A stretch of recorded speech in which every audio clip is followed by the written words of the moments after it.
Salve família encarando, aqui quem fala é o Davi e seja muito bem-vindo ao nosso humilde canal. Meus nobres e queridos irmãos, ontem eu fiz questão de assistir essas 2 horas e 28 do Lula falando lá no Podpah, né, que é um podcast hoje talvez o mais famoso da internet. E aí você vê a que ponto chegamos, né? O cara vai lá, bater um papo, um belo momento também de expô-lo, de colocá-lo em uma saia justa. E os caras, ao invés de fazer isso, fizeram uma conversa de comadre. A internet, quando ela surgiu, eu lembro bem disso, ela parecia ser o lugar onde você se sentia representado, onde coisas que jamais seriam ditas na TV aberta, você veria ali. Grandes verdades sobre política, sobre artistas e etc, etc. E era assim no começo, era o que a gente via muito, né? O pessoal até exagerava, às vezes era mal educado. Mas até certo tempo, nós mesmos fizemos o trabalho aqui de desmascarar muita gente. Já hoje você vê esse podcast e é triste, né? O Lula passou o tempo todo ali falando de coisas pessoais. Era uma oportunidade de perguntar, por exemplo, como é que ele se sente, né? Se eu tivesse lá, eu teria perguntado a ele como é que ele se sente, sabendo que ele não conseguiu provar que era inocente. Ele está livre porque decidiram que quem o condenou não tinha competência jurídica para fazer isso. Mas o crime está lá. E ele mesmo deu a oportunidade de ser perguntado algo a esse respeito quando ele fala: o Moro é mentiroso. Eu queria provar que o Moro era mentiroso. Quem trabalha com o público, quem já fez entrevistas, sabe que é uma oportunidade dessa que a gente fica esperando para entrar no assunto. Então, quando ele disse ali, né, se os caras tivessem o mínimo de profissionalismo, quando ele disse: o Moro é mentiroso. Tá, Lula, mas qual é a mentira que ele contou? Você conseguiu provar na justiça que ele é mentiroso? Porque o que a gente está sabendo aqui é uma anulação da sentença que ele, segundo o STF, não tinha poder para ter dado. Mas é mentira o que ele falou, Lula? Você conseguiu provar isso? Então você puxaria o cara para dentro do assunto, você obrigaria ele a falar.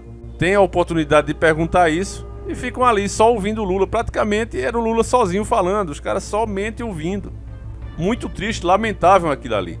Até pela foto, por essa imagenzinha da miniatura do próprio vídeo, você já vê o que vem pela frente, ó. Ele tá fazendo a mão chifrada, amaldiçoando o próprio país. É isso que ele vai trazer, meus irmãos. As doutrinas de Sodoma e Gomorra de volta para o país. As pessoas até agora não entendem o que foi o governo Lula. Só pensam: não, mas naquele tempo eu comia melhor, naquele tempo tinha mais programas sociais. Calma aí, meu amigo, não tem almoço grátis. O que Lula fez foi endividar o país, apesar dele mentir e distorcer. A própria Rede Globo fez uma matéria dizendo: Lula vai deixar dívida recorde para sucessor. Endividamento cresce e chegará a 2,2 trilhões. 64,4% do PIB, uma matéria do O Globo de 15 de maio de 2010. O PT, em geral, ele fez parecer que nós estávamos numa situação quando na verdade era outra. Era politicagem para continuar no poder. Então você tinha uma gasolina mais barata ao custo de perder a própria empresa, que era a Petrobras. Você tinha programas sociais aumentando o juro da dívida que uma hora você teria que pagar. Você vê que no governo da Dilma já não dava mais para segurar. E por isso o próprio Lula não quis voltar no segundo mandato da Dilma. Ele poderia ter se candidatado, poderia ter se eleito. Com certeza ele teria sido reeleito. Até porque a própria Dilma só foi eleita nas costas dele, na sombra dele. Então é óbvio que se ele quisesse: não, eu vou assumir de novo, ele teria assumido. Mas ele sabia que essa bomba relógio que ele criou com as suas políticas eleitoreiras, ele sabia que aquela bombinha tinha que estourar. E se era para estourar, que estourasse na Dilma. Afinal, ela não tinha muita experiência, todo mundo ia entender as desculpas dele quando quisesse voltar no mandato depois do dela. Só que a casa caiu para ele. Então, várias perguntas que poderiam ter sido feitas lá, como, por exemplo, se ele não tinha vergonha de anunciar, chorando, inclusive, que ele tem esse costume, né, de falar chorando, para sensibilizar. Não cai uma lágrima, mas ele fala como se fosse chorar. Se ele não tinha vergonha de declarar que ele foi o primeiro presidente a pagar a dívida do Brasil, sendo que ele pegou mais dinheiro, endividou mais o país para pagar uma dívida com os bancos externos, pegou com os internos com um juro maior. Já dei milhares de vezes esse exemplo, é como se você devesse R$100 a um juro de R$10 por mês. Olha, Lula, você deve 100 e você tem que me dar R$10 por mês. Ele disse: não, tá muito alto, eu vou pagar essa dívida. Aí pegou os mesmos R$100 emprestados em outro lugar com um juro de 20. Aí me pagou e disse que pagou. Olha aqui, eu paguei, ó. Não devo mais, ó. Paguei, sou o primeiro presidente a pagar. Mas fez uma dívida maior para pagar essa. Coisa que ninguém entendeu. O doutor Enéas passou a vida combatendo esse homem, explicando quem ele era. O senhor está gostando do governo Lula? Resposta: não. Desde 89 eu acompanho a trajetória de Sua Excelência, o atual Presidente da República. E em nenhum instante eu acreditei que as proposições que eram trazidas à tela fossem ser consubstanciadas na prática. Tanto que anulei meu voto na última eleição. Mas as pessoas, elas não ficam de olho nos números, elas ficam de olho no imediato. E aí, mais uma vez, eu gosto de dar exemplos simples para as pessoas lá de nós entender. É como se você, meu irmão, tivesse aí cheio de dívida, tá com conta de água atrasada, conta de luz atrasada, teu telhado tá cheio de buraco, você não tem condição de fazer a reforma, teu carro tá com a parcela atrasada, já vai juntar 3, o banco vai vir buscar. E aí você chega para mim, Davi, ó, vou te dar autonomia para tu resolver, ó, tá aqui uma procuração, você pode agir no meu nome, você pode resolver esse problema. E eu digo, beleza, com a procuração que tu me deu, eu posso agir em teu nome, então eu pego e apareço com 20 mil reais, suficiente para você pagar as suas contas. Ainda vai sobrar dinheiro, ainda vai dar pra gente ir pra praia. Eu digo aqui, meu irmão, tá aqui, ó, 20 mil reais, paga tuas dívidas e vamos comer um churrasco e vamos pra praia. E tu, poxa, esse cara é um deus, esse cara é demais. Só que daqui a alguns meses você vai ter a dura surpresa que o que eu fiz foi financiar a tua casa com juros impagáveis. Tua casa valia 200 mil, eu entreguei ela por 20 e coloquei juros que é simplesmente impossíveis de pagar. Foi essa a minha solução milagrosa e que o PT fez exatamente isso para trazer tanta falsa fartura para o país. Mas o que de fato caracteriza e eternizou o PT é mensalão, petrolão e etc, e etc.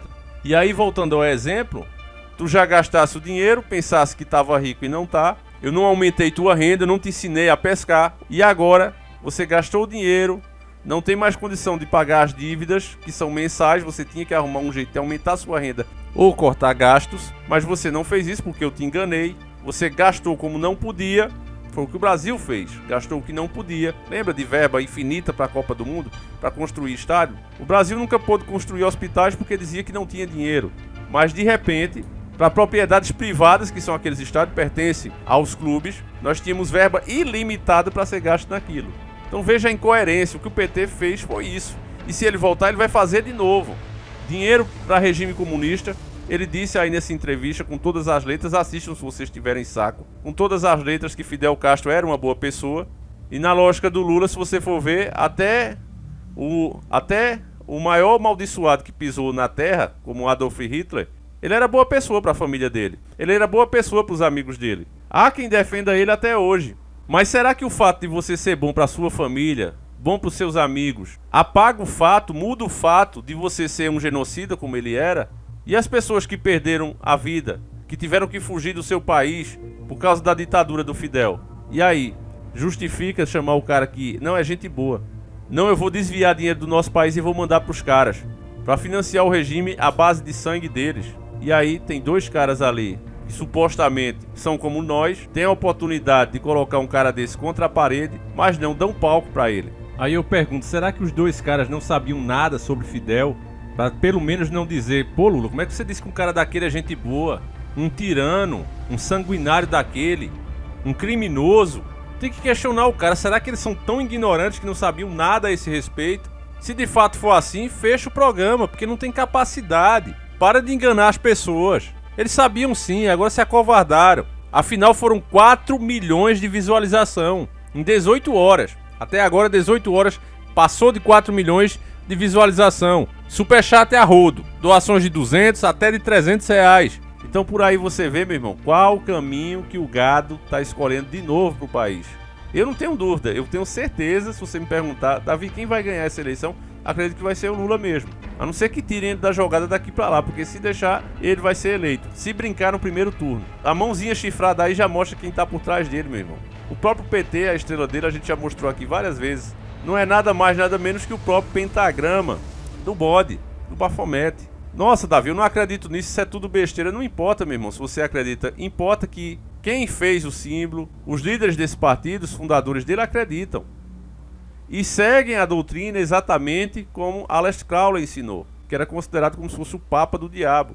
Fazeres o que tu queres há de estar na lei. O que o PT quer pro país é isso. Legalização de aborto, criminalização para quem pensa diferente, para quem diz, olha, eu não quero isso na minha casa.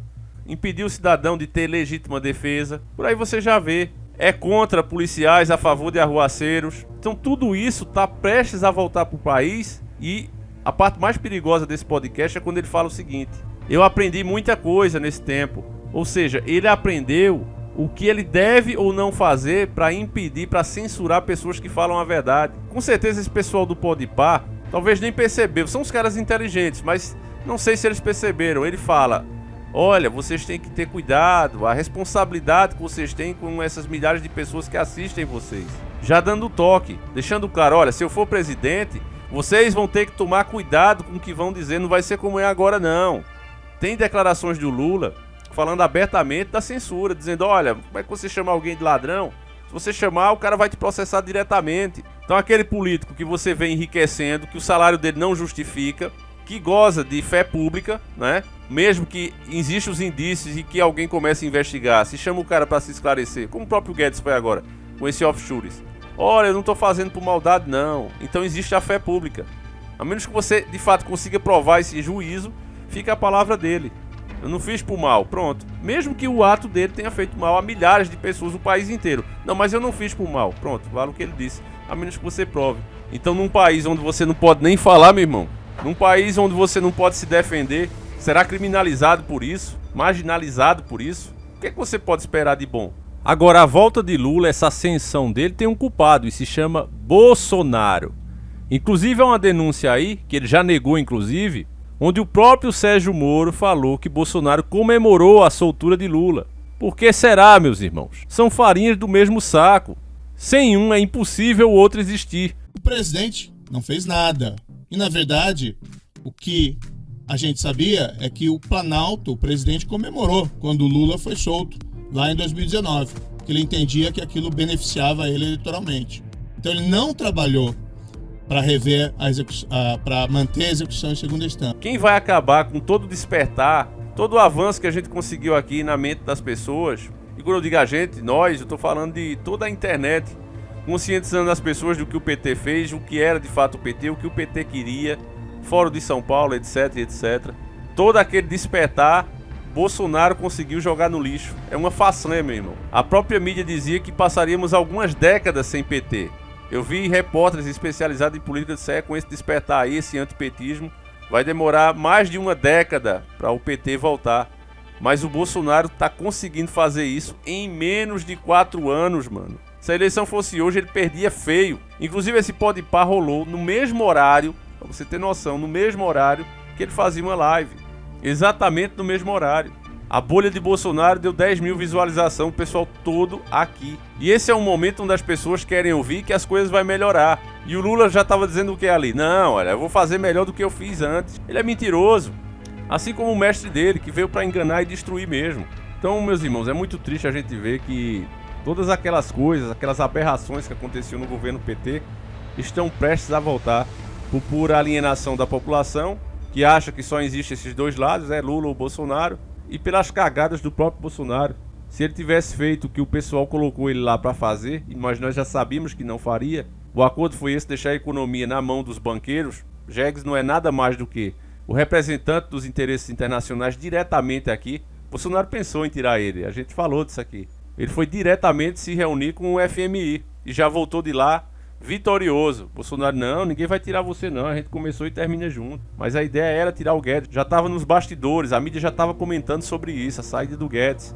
Mas se quem colocou ele foi o sistema não deixou tirar. E como ele aceitou isso desde o começo, ele teve que baixar a cabeça. Então tá aí o resultado. É triste saber disso, meus irmãos. É triste. Eu gostaria muito de saber também a sua opinião. E esse é um vídeo complemento, né? A gente fez o outro aí de manhã sobre o que o Ministério Público anda lutando, mas você vê que as pessoas nem se interessam, meus irmãos. É triste uma coisa dessa. Foi o vídeo mais baixo desse ano. Deu menos visualização. Fazer o quê, né? Uma boa notícia é que nós conseguimos liberar o vídeo do carnaval. Eu tinha comentado com vocês que ele tinha sido bloqueado, né? Disseram que tinha safadeza no vídeo e não tem. Então a gente falou com o YouTube, e como eu sempre digo, o YouTube é uma boa plataforma. Se hoje as regras são como são, é porque eles foram obrigados a dançar conforme a música. Vocês devem lembrar da multa milionária que o YouTube levou aqui. Disseram que o YouTube estava mostrando comerciais para criança. Desde que nós somos bebês, que a gente assiste televisão e sempre passou propaganda. É bonequinho dos Thundercats naquele tempo, do He-Man, etc, etc. Mas o YouTube não pode fazer isso. Só quem pode é a TV aberta. E por que isso? Porque a programação infantil do YouTube era a melhor que já foi criada. Eram de pessoas como eu e você, pessoas que acabaram de ter filhos e de repente começavam a fazer um videozinho ali para entreter o próprio filho e acabavam entretendo outras pessoas também. Os pais olhavam esse conteúdo. Tinha as ovelhas negras como o Felipe Neto, o irmão dele, etc. Mas tinha muita gente boa aqui. E tinha a sua renda, ou um complemento à sua renda, através dos vídeos. E a TV aberta não tinha chance nenhuma contra essa programação. E aí o que é que os caras fazem?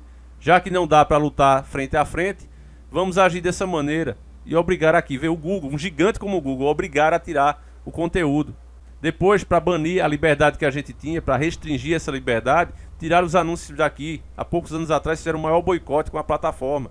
Então, meus irmãos, seja a empresa que for, não importa o tamanho dela, o pessoal vai entendendo que, olha, ou a gente dança conforme a música, ou esses caras acabam com a gente, e eles acabam mesmo, meus irmãos. Acabam. E aí você que quer continuar na luta, o que é que você tem que fazer? Você vai ter que gastar muito mais tempo medindo as suas palavras. Você vai ficar cansado, você vai ficar esgotado, mas nós enfrentamos um tipo de luta que é a mais difícil de todas, onde o inimigo não se declara abertamente inimigo, ele age através das sombras. E ele diz que é teu amigo, olha, eu tô fazendo isso pro bem maior, e te atacando, te censurando, te restringindo aos pouquinhos e vai fazendo isso. Antigamente as tretas eram declaradas, mas hoje elas são enrustidas, são embutidas, você nem sabe que tá em treta. Mas os caras estão te atacando e você nem percebe. Só vai perceber as consequências desses ataques depois. Então o YouTube é uma ótima plataforma. A gente tenta fazer o possível para continuar despertando aqui. O vídeo já está aí, liberado. Eles entenderam a nossa explicação. Quem quiser assistir, aproveite. Um vídeo que deu bastante visualização. Agradeço a cada pessoa que assistiu e contribuiu para isso. Está com 40 mil views. E ele continua no ar aí, sem restrição nenhuma, sem corte. Graças a Deus. Então, meus irmãos, eu vou encerrar esse vídeo por aqui. Mas deixa a tua opinião sobre o futuro do Brasil na mão de um Lula, esse verdadeiro servo do adversário e que nem faz questão de esconder. Então eu vou ficando por aqui, fiquem todos com Deus, um abraço e tamo junto.